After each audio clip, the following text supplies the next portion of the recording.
کریم صلی اللہ علیہ وآلہ وسلم کی خدمت میں شخص حاضر ہوا اور عرض کی یا رسول اللہ صلی اللہ علیہ وسلم اگر میں اس بات کی گواہی دوں کہ اللہ کے علاوہ کوئی معبود برحق نہیں ہے اور اس بات کی گواہی دوں کہ آپ اللہ کے سچے رسول ہیں اور 5 وقت کی میں نماز پڑھوں، رمضان کے روزے رکھوں اور اپنے مال کی زکوٰۃ ادا کروں تو میرے لیے کیا ہے؟ اللہ کے نبی نے فرمایا صلی اللہ علیہ وسلم نے انت مع النبیین والصدیقین والشہداء، اگر تو یہ عمل کرے گا اللہ تبارک و تعالیٰ قیامت کے دن تجھے انبیاء کے ساتھ، نبیوں کے ساتھ، صدیقین کے ساتھ اور شہیدوں کے ساتھ رکھے گا۔ اور ساتھ ہی آپ نے فرمایا ان لم یعق والدین، شرط رکھ دی آپ صلی اللہ علیہ وسلم نے کہ یہ کام، یہ اعزاز، یہ مرتبہ تب ملے گا تو اگر والدین کی نافرمانی نہیں کرے گا۔ کتنا اعلیٰ عرفہ مقام ہے، نبیوں کے ساتھ اٹھنا، صدیقین کے ساتھ اور شہداء کے ساتھ اٹھنا، اور کام بھی اتنا مشکل نہیں ہے۔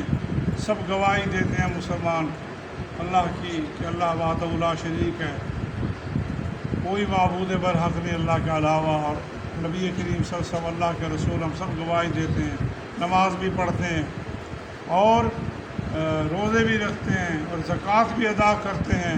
اور مرتبہ کتنا اونچا کہ اللہ کے نبی نے فرمایا انبیاء کے ساتھ ہوگا تیرا حشر اور صدیقین اور شہداء کا،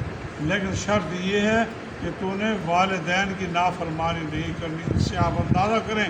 کہ والدین کی نافرمانی اتنا بڑا گناہ کبیرہ ہے، بندے کو اتنے اعلیٰ عرفہ اونچے مقام سے محروم کر دیتا ہے۔ اللہ کا فرمان قرآن میں وَقَضَىٰ رَبُّكَ أَلَّا تَعْبُدُوا إِلَّا إِيَّاهُ وَبِالْوَالِدَيْنِ إِحْسَانًا، اور تیرے رب نے اس بات کا فیصلہ کر دیا کہ اللہ کے علاوہ کسی کی عبادت نہیں کرنی اور والدین کے ساتھ انہیں اچھا سلوک کرنا ہے۔ والدین کا مقام اتنا اونچا اور اعلیٰ ہے کہ اس میں کسی قسم کی کوئی کوتاہی اگر کرے گا تو بڑے سے بڑے اعزاز سے اللہ تعالیٰ قیامت کے دن محروم کر دے گا۔ میرے بھائیوں، جن کے والدین موجود ہیں، والد موجود ہے، والدہ موجود ہے، دونوں موجود ہیں، انہیں راضی کر لیں، ان کی رضا میں اللہ تعالیٰ کی رضا ہے۔ اگر ایسا نہ کیا تو یاد رکھیں قیامت کے دن شرمندگیاں ہوں گی۔ کوشش کریں والدین کے ساتھ حسن سلوک کریں، ان کے سامنے اف تک نہ کریں، لا تقل لهما اف ولا تنہرهما، اف نہ کر، نہ جھڑکی دے ان کو، نہ جھڑک، واخفض لهما جناح الذل من الرحمہ، ان کے سامنے اپنے بازوں کو پھیلا دے رحمت کے ساتھ، وقل، اور کہہ رب ارحمهما كما ربياني صغيرا، اے میرے رب میرے والدین کے ساتھ ایسے رحمت کا معاملہ فرما جیسے میرے بچپن میں میرے ماں باپ نے میرے ساتھ شفقت کا معاملہ فرما۔ بچوں کے ساتھ کیسے محبت کی جاتی ہے آج کل؟ اب ماشاء اللہ صاحب اولاد ہو چکے ہیں، پھر احساس ہوتا ہوگا کہ میرے والدین نے بھی میرے ساتھ ایسے ہی محبت کی تھی۔ آج جیسے تو مرتا مٹتا اپنے بچوں کی خواہشات پوری کرتا ہے، ان کے منہ کی طرف دیکھتا ہے، تیرے ماں باپ نے بھی اپنے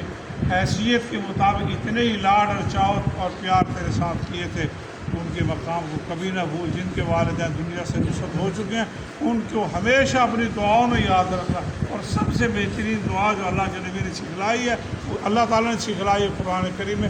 رب ارحمہما کما ربیانی صغیرا۔ یہ پڑھتے رہیں اور ان کی مغفرت کی دعائیں کرتے رہیں۔ آپ کی دعا کرنے سے آپ ان کے لیے خیرات کریں، صدقہ کریں، دعا کریں،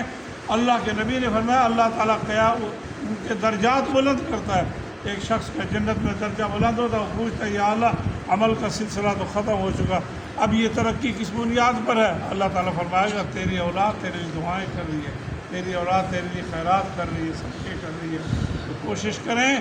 وہ اعلیٰ عرفہ نبیین، صدیقین اور شہداء کی مصاحبت اگر حاصل کرنی ہے تو والدین کی نافرمانی نہیں کرنی۔ اللہ تعالیٰ نے عمل کی توفیق